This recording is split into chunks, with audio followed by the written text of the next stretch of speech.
Hey, this is Pamela Riemenschneider for Blue Book Services, and I have Anne-Marie here from 210 Analytics, and we're talking sales numbers amid the COVID-19 crisis, and we have week ending 3/22.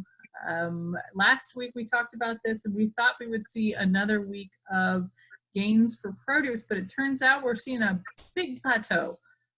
Did anything surprise you when these numbers, Anne-Marie?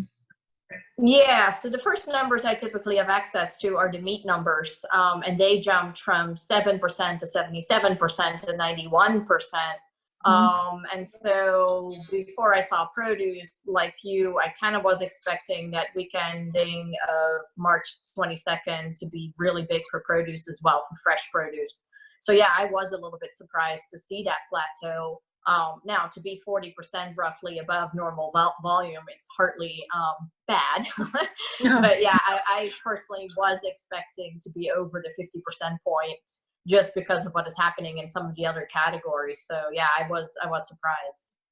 And, you know, if we were looking at pure numbers trends, that would make sense for us to go, oh, well, numbers are down.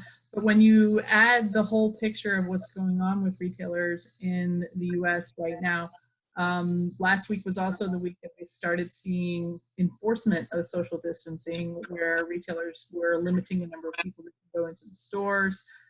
People are making fewer trips to the stores. The big thing, though, I think is affecting a lot of the supply and demand for fresh produce is the lack of food service. We're seeing some volatile swings in the produce market for just FOB prices of fruits and vegetables, especially stuff that is typically headed toward food service that doesn't really have a home at retail. So we're going to see a whole lot more volatility going forward. And we're talking about volume. The numbers we're talking about here are actually dollars. It'll be interesting to see, and we're going to pull some different numbers of some volume numbers to see if we're seeing enough of an offset of people not eating at restaurants and seeing that translate into retail. Yeah, I'm definitely going to try to get my fingers on some volume numbers. I agree with you on the meat side. Dollars were up 91% and volume was up about 78%. So definitely people are upsizing a little bit in terms of what they're buying, more claims-based meat and some of the higher cuts because they're simply buying anything that is available. So it'd be interesting to see how much extra volume is being sold in fresh produce. I do think, like we talked about last week, that in produce, that dollar is simply kind of split between frozen, canned, and fresh as well. In fact, I looked at that a little bit this week. And during a typical time period, about 85%, 85% of the market in total produce is sold in fresh. And if we looked at that last week of March 22nd, it was only 70%. So I say only, it still means it is by far the biggest piece of the pie. But it is interesting to see that consumers are switching some of those dollars over to frozen and canned. And there's many theories behind that. I do think that's, for instance, where that pantry loading comes in, the freezer loading comes in. There's many theories out there that some shoppers are a little bit afraid to buy fresh produce right now. I'm sure the truth lies somewhere in the middle, and there's many reasons why people are changing their behavior. Well, and the industry is responding to this. We've seen a whole lot of weird stuff go through the media lately. I addressed one of them in a column this week about people who have been told that they should be washing produce with soap or bleach or something like that. People are scared from what they're reading on the internet. You mentioned one of those crazy stories where someone went through a grocery store and sneezed on everything. That's got to be hurting demand a little bit. I was at the store 2 days ago and someone reached into the wet rack and picked up a bunch of cilantro and sniffed it and then put it back. And I was like, oh, come on.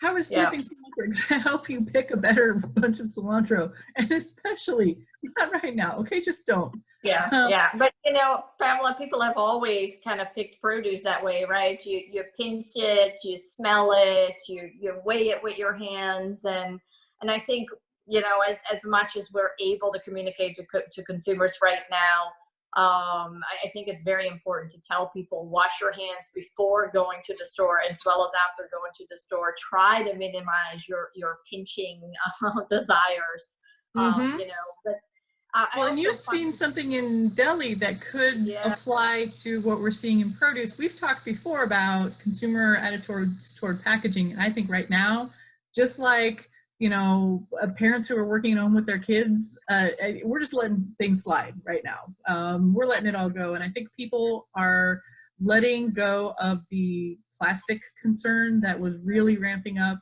People aren't so concerned about plastic anymore, especially when it pertains to trying to protect produce.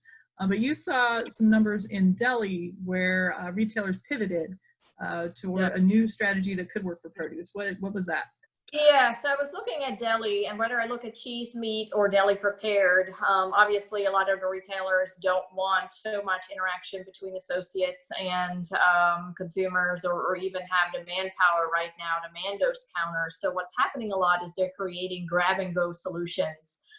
So let's just say in deli cheese, they're slicing up the most popular cheese varieties in like 1 or 2 pound packages, whatever it is, and are having those available. So it really serves a number of different purposes. It speeds up people's shopping trip, and people want to be in and out of that store very quickly, but also minimizes the interaction. And I think that's actually a really interesting solution, also applied to deli prepared. So instead of having the self-serve counters or the full-serve counters open in deli prepared, a lot of retailers closed all that down and Mm-hmm. are instead cooking either in central kitchens or in the store, and are packaging the food and selling it in the refrigerated areas. So if we apply that formula to produce, I could very easily see an area where, again, and like you said, the cilantro, already have it in a bag, already have it ready for people to grab, maybe 3, 4 apples in a bag ready for people to grab, so that there is just minimal interaction between the produce and the people that still have that need to pinch the produce, smell it, touch Mm-hmm. it, as well as speed up the trip. So I agree with you. I don't think packaging right now is a big deal. When we looked at packaging before, one of the reasons that people would give packaging kind of okay, you can use it, was food safety. And I think right now that has incrementally increased as, okay, you know what, let's not make sure that people touch it, cough on it, sneeze on it, etc. So I think that would help fresh produce sales for sure. And this isn't something that is novel and unfamiliar for most retailers. If you think most of the produce people who have been out there for generations, and the tray packed, overwrapped process is pretty familiar for most retailers. So they can do it in store, or they can even commissary that out and just concentrate a little bit more on packaged produce, just to quell some of these concerns about contamination, even though most of the science that is out there does not support extreme measures, and COVID-19 is not transmitted by food. It's not something that if you eat it, you're not going to get it. But Perception people is want to reality, caution. right? Mm-hmm.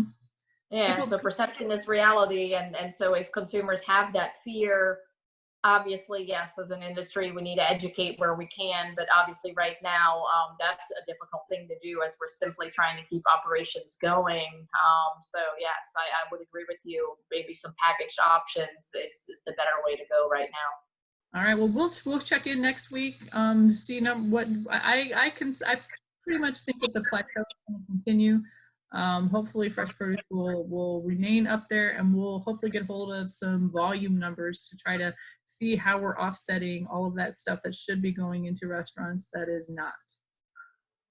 Agreed. I'm going to try to get my fingers on that, and I look forward to next week's numbers. I think we are going to still plateau, maybe down a tiny little bit, but I think the last week of March is still going to be a strong one, and in April, I think we're going to see that hockey stick come down a little bit, but time will tell.